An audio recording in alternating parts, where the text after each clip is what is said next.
Halo Sobat Muda, balik lagi di channel gue Perspektif Muda. Buat yang baru pertama kali datang ke channel gue, perkenalkan nama gue Felix. Gue sekarang adalah mahasiswa di salah satu kampus swasta di Indonesia. Dan kali ini gue mau ngebahas tentang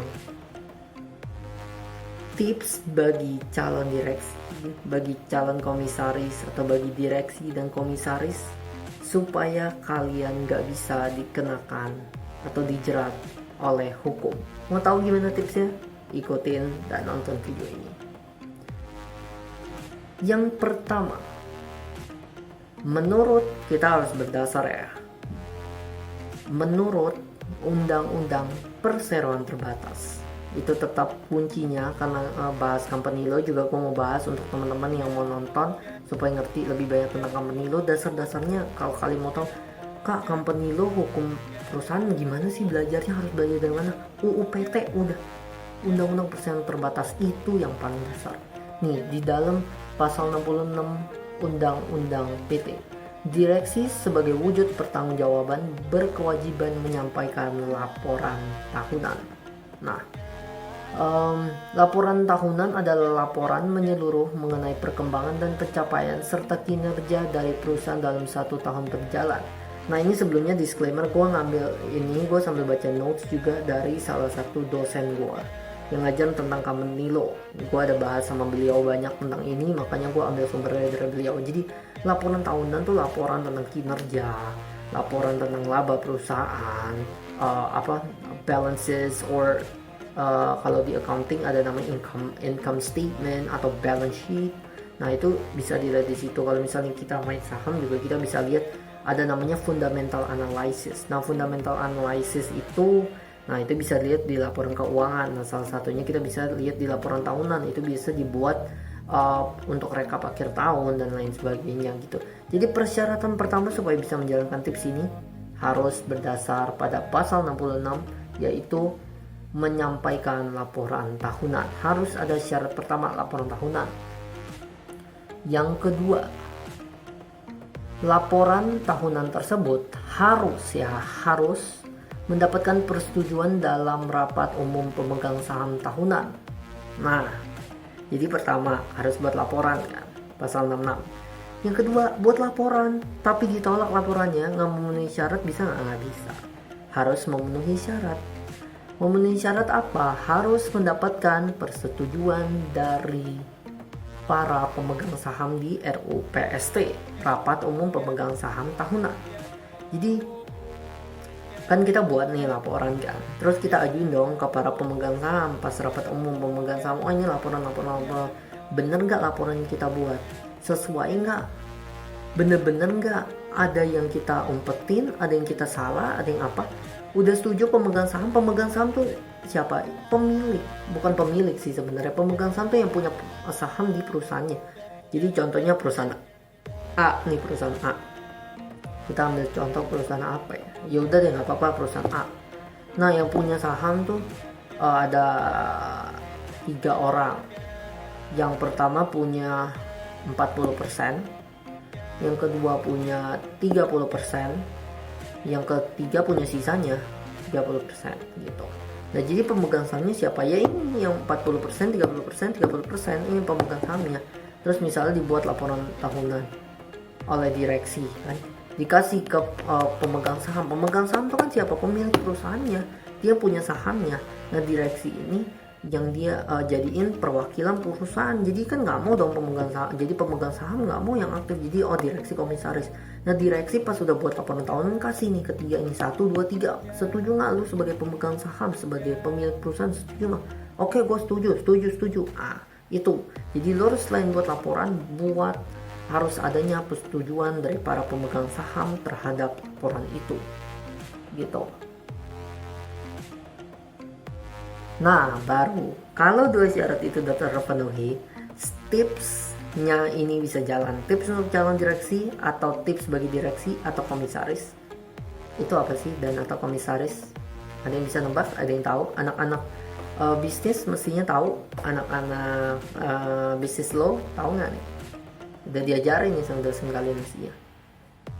Itu namanya equity at the charge. Diartikan di sini adalah pembebasan dan pelunasan, release and discharge. Acquit diterjemahkan sebagai to clear, dalam kurung a person of a criminal charge. Itu menurut Black Law Dictionary. Acquit at the charge diartikan sebagai to set free, release or discharge from an obligation, duty, liability, burden, or from an acquisition or charge. Itu menurut Wikipedia. Nah, jadi secara kesimpulan yang bisa dipakai oleh calon direksi, bukan calon direksi sebenarnya, kalau dulu calon ya belum bisa sih, maksudnya calon direksi nonton video ini siapa tahu kalau kalian jadi direksi bermanfaat. Ini namanya tipsnya acquit at the charge. Nah, jadi ini bisa dipakai kalau misalnya contoh kalian udah nggak mau jadi direksi lagi, kalian udah resign, terus tiba-tiba kalian mau menjamin bahwa nanti setelah kalian udah nggak jadi direktur, kalian nggak bisa dihantu-hantuin, wah nanti ini karena kalian yang tanda tangan karena kalian kan perwakilan perusahaan, ada apa-apa persetujuan apapun kalian tanda tangan, ada apapun kalian bisa loh dikenakan oleh hukum. Nah, tapi kalau kalian udah rapat umum pemegang saham, udah buat laporan tahunan, terus udah disetujuin, acquit at the charge berlaku. Kalian dibebas tugaskan, dilepas tanggung jawabnya dari mata hukum. Jadi kalau direksi udah kasih laporan tahunan ke pemilik perusahaan, ke pemegang saham, udah disetujuin ROPST, udah selesai. Jadi nggak terikat lagi komisaris, direksi. Jadi dia keluar nih misalnya tahun depan, jadi tahun depan nggak bisa lagi diikut serta, oh lo nih salah gini salah gitu, ternyata ketahuan bahwa direksi itu salah gitu kan, tapi udah disetujui sama pemiliknya, ya udah siapa yang suruh lu kurang ngecek atau apa, ya pokoknya udah sekali udah dapat acquit at the charge, udah dapat persetujuan ROPST, selesai udah. Direksi, komisaris yang dapat acquit at the charge itu nggak bisa digugat lagi, nggak bisa kenakan sanksi oleh hukum atas kelalaian dia dan lain sebagainya, karena udah dapat persetujuan dari si pemilik. Nah, terus tadi gue bilang kan, dibebaskan dari tanggung jawabnya, dibebas tugaskan dari tanggung jawabnya, dari bukan beban sih, dari tugasnya sebagai direksi itu kayak udah dibebaskan, udah to set free, selesai.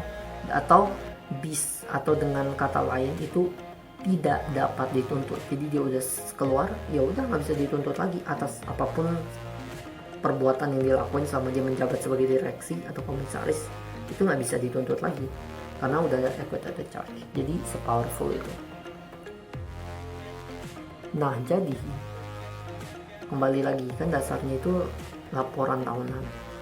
Jadi pertama, acquit at the charge itu hanya berlaku untuk perbuatan-perbuatan hukum yang dilaporkan dan tercermin dalam laporan tahunan. Jadi itu syaratnya.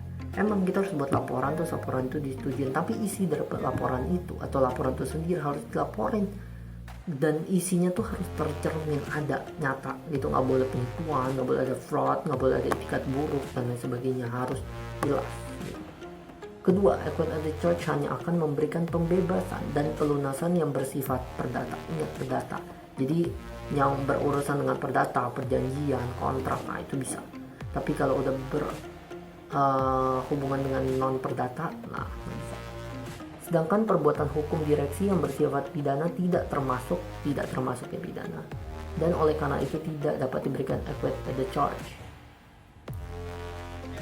Nah, jadi yang diatur oleh acquit at the charge itu perdata, itu harus diingat, bukan pidana. Jadi kalau misalnya direksi melakukan hal-hal yang pidana gitu kan, misal direksi pembunuhan contohnya kan, terus habis itu tiba-tiba di acquit at the charge, ya tetap nggak bisa.